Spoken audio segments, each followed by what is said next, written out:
Assalamualaikum warahmatullahi wabarakatuh. Perkenalkan, nama saya Rosidin MPDI, dosen Sekolah Tinggi Islam Kendal. Untuk semester ganjil ini saya mengampu mata kuliah Ulumul Quran pada semester 1.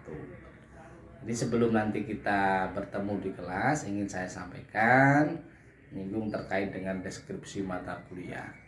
Jadi terkait dengan Ulumul Quran ini, materi yang pertama yang akan saya sampaikan yaitu tentang pengertian Ulumul Quran, ruang lingkup Ulumul Quran, kemudian sejarah perkembangan Ulumul Quran.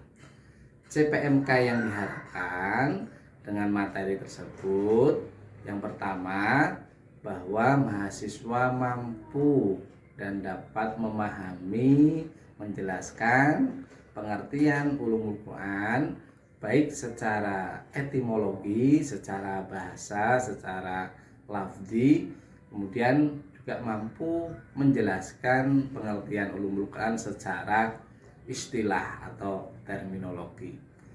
Yang kedua dari CPMK-nya yaitu mahasiswa mampu menjelaskan terkait dengan ruang lingkup Ulumul Quran. Jadi apa saja ilmu-ilmu yang ada hubungannya, yang ada korelasinya dengan Ulumul Quran, itu diharapkan mahasiswa mampu memahami dan bisa mengidentifikasinya. Kemudian yang ketiga harapannya yaitu mahasiswa juga mampu menjelaskan sejarah pengertian, sejarah perkembangan Ulumul Quran, mulai pada masa Rasulullah, itu merupakan embrionya, kemudian pada masa khilafah atau khalifah, kemudian pada masa sahabat dan tabi'in, pada masa tadwin, dan pada masa modern ataupun kontemporer pada saat ini. Dari ketiga itu harapannya juga mahasiswa mampu mengintegrasikan terkait dengan materi-materi tiga itu diintegrasikan dengan moderasi beragama, ya. Mengingat pentingnya moderasi beragama itu di negara kita, karena melihat bangsa kita itu berbeda-beda suku, berbeda-beda bahasa, beda agama. Jadi ketiga ini dapat memicu perpecahan, mempunyai potensi perpecahan di bangsa ini. Dengan mahasiswa mengaktualisasikan, dengan mahasiswa itu mengamalkan moderasi beragama di kehidupannya, itu mampu meminimalisir, diharapkan dapat meminimalisir perpecahan yang ada di bangsa Indonesia dengan basic yang berbeda-beda itu. Jadi diharapkan dengan mata kuliah ini Ulumul Quran dengan moderasi beragama dapat terintegrasi menjadi satu yang diamalkan dalam kehidupan sehari, sehingga dapat meminimalisir perpecahan yang ada di bangsa ini, dalam artian moderasi agama sebagai pemersatu bangsa, khususnya di Indonesia itu sendiri. Itu yang saya sampaikan. Nanti lebih jelasnya, lebih luasnya dan pengembangannya nanti akan kami sampaikan di pertemuan di kelas nanti. Itu saja, kurang lebihnya mohon maaf. Saya akhiri. Wassalamualaikum warahmatullahi wabarakatuh. Waalaikumsalam warahmatullahi wabarakatuh. Waalaikumsalam warahmatullahi wabarakatuh. Selamat siang semuanya. Siang. Kali ini kita dapat melaksanakan perkuliahan secara perdana di semester awal ini, yaitu dengan mata kuliah Ulumul Quran. Kita nanti akan membahas terkait dengan Ulumul Quran dan secara singkat karena terkait dengan waktu yang terbatas. Kita mulai yang pertama, yaitu materi yang pertama. Dapat dilihat ya, ada pengertian Ulumul Quran dan ruang lingkupnya. Kita akan membahas itu. Pengertian Al-Quran secara bahasa. Yang pertama, At-Ta'riful Ulumul Quran, takrif Ulumul Quran yang pertama bahwa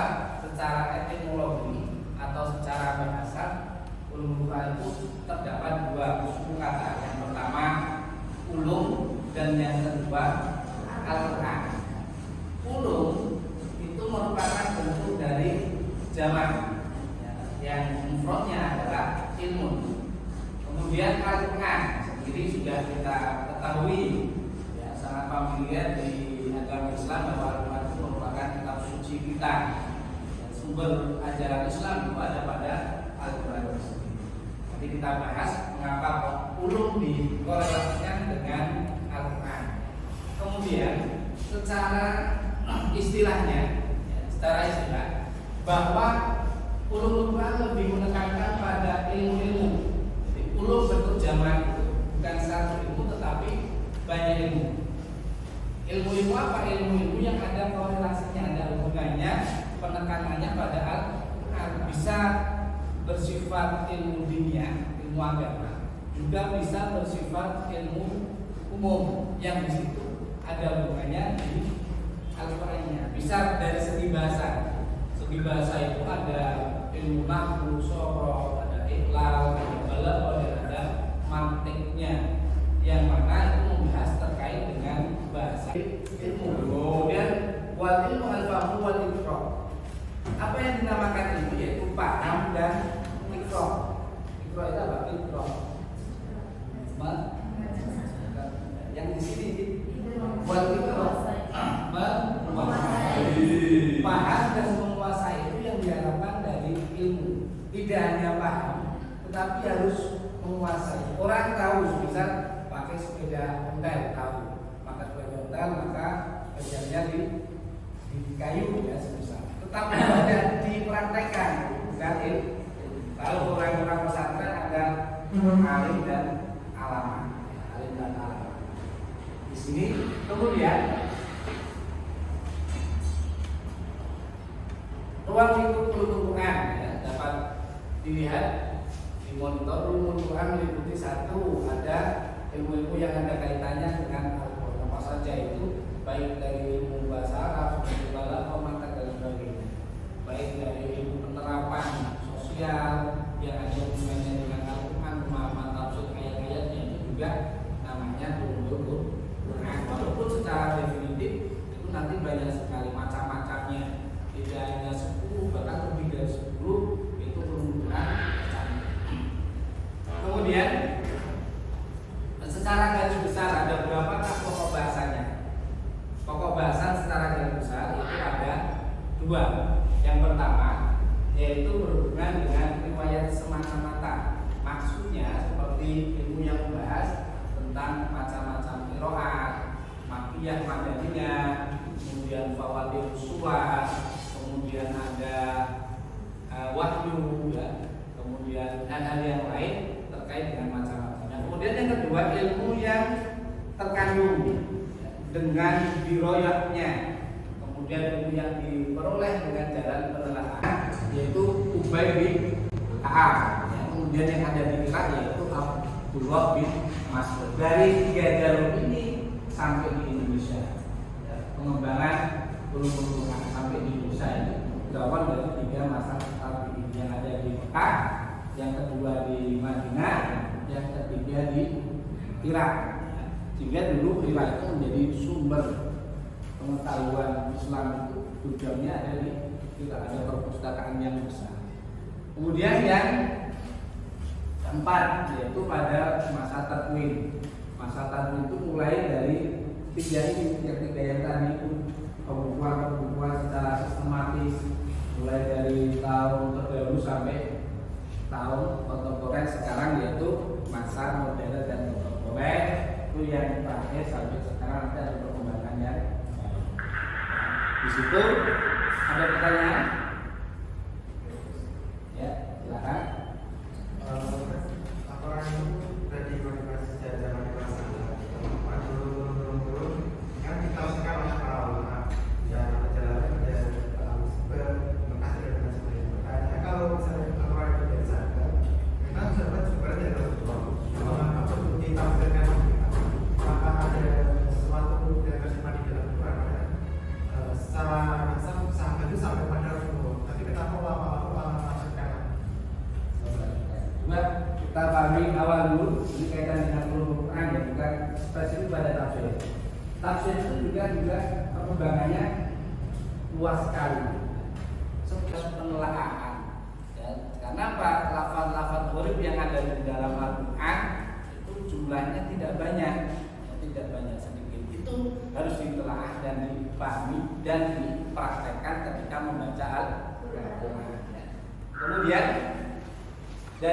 sudah bisa dipahami dari awal sampai akhir? Sudah. Kalau sudah, kita lanjutkan, yaitu sejarah perkembangan ilmu Quran ada 5. Yang pertama pada masa Rasulullah, yang kedua pada masa Khalifah, yang ketiga pada masa sahabat dan para tabi'in, yang keempat pada masa pembukuan atau takwin, yang ketiga, yang kelima pada masa modern dan kontemporer. Ya, kita di sini itu masuk dalam kategori yang kelima, yaitu pada masa modern dan kontemporer, bahwa ilmu yang ada korelasi dengan Allah itu selalu berkembang dengan baik, selalu berkembang dengan sistematis, dengan menelaah kitab-kitab yang klasik atau kitab-kitab terdahulu. Kalau orang pesantren mengenalnya dengan kitab kuning, ya, kitab kuning. Kemudian yang pertama, pada masa Rasulullah ini merupakan sebuah embrio awal peletakan batu pertama terkait dengan ulum Quran. Karena segala sesuatu yang ada hubungannya dengan Al-Quran itu langsung ditanyakan kepada Rasulullah. Maka pada waktu itu tidak ada perpecahan dan sebagainya, karena di situ ada Rasulullah menjadi sumber. Kemudian yang kedua, yaitu pada masa Khalifah, tidak lanjut dari masa awal, yaitu masa Rasulullah. Itu pengembangan embrio awal dimulai dari Khalifah Abu Bakar Siddiq sampai yang terakhir ada Ali bin Abi Thalib. Kemudian yang ketiga ada masa sahabat dan tabi'in. Masa sahabat dan tabi'in yang jumlahnya banyak. Dari masa sahabat yang pertama tentu pasti ada Khulafaur Rasyidin, Imam Syafi'i, mengapa Imam Syafi'i dengan Imam Maliki, walaupun Imam Syafi'i muridnya Imam Maliki kok beda pendapat? Karena memang penguasaan pengetahuan dan keilmuan dan dipengaruhi oleh pemikiran ini. Ketika saya menyampaikan itu, pasti satu kelas itu ketika saya tanya terkait dengan keumuman beda-beda. Ya, itu yang menjadi perbedaan. Jadi mulai dari zaman Rasulullah langsung bisa diselesaikan, tetapi mulai zaman sahabat mungkin ada perpecahan. Ya. Yang satu bilang A, yang satu bilang B, kemudian ditasbihkan, yang satu marem, yang satu tidak marem. Ya, tidak marem itu nanti punya kelompok tersendiri. Itu yang muncul di kubu-kubu Islam semacam itu. Karena apa? Tidak ada figur sentral yang komprehensif, mempunyai pendapat masing-masing. Sama dengan kita ketika bermadhab, ada yang bermadhab Imam Syafi'i, Maliki, yang apa? Karena sesuai di saya cocoknya ini, saya cocoknya ini. Itu ya, bisa diterima. Kalau bisa, terima kasih, saya akhiri ya. Jadi dapat dipahami terkait dengan ulumul Quran. Semoga bisa memberi wawasan dan mendapatkan ilmu yang bermanfaat. Assalamualaikum